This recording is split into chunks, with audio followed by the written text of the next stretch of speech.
Client cake order দিয়ে প্রথমেই বলল হালকা কালার ব্যবহার করবে, কেক যেন তেতো না হয় প্লিজ।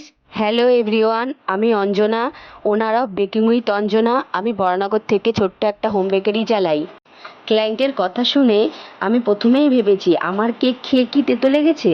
যেটা ভেবেছি সেটাই জিজ্ঞাসা করে ফেললাম, কিন্তু ক্লায়েন্ট বলল আমার কেক সে খায়নি, ফার্স্ট টাইম অর্ডার করছে।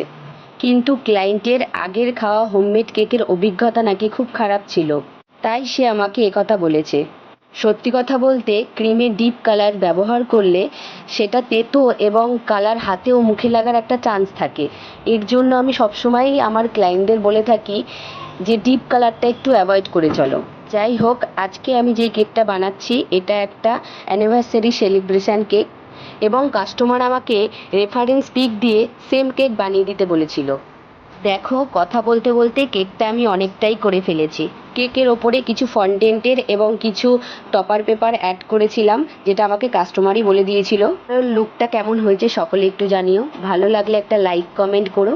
তোমরা যদি আমার কাছ থেকে কেক নিতে চাও ওপরে দেওয়া নাম্বারে আমাকে হোয়াটসঅ্যাপ করতে পারো। এবারে রিভিউটা আমি ভিডিও শেষে অ্যাড করে দিয়েছি। একে অনেক অনেক ধন্যবাদ আমাকে এভাবে সাপোর্ট করার জন্য।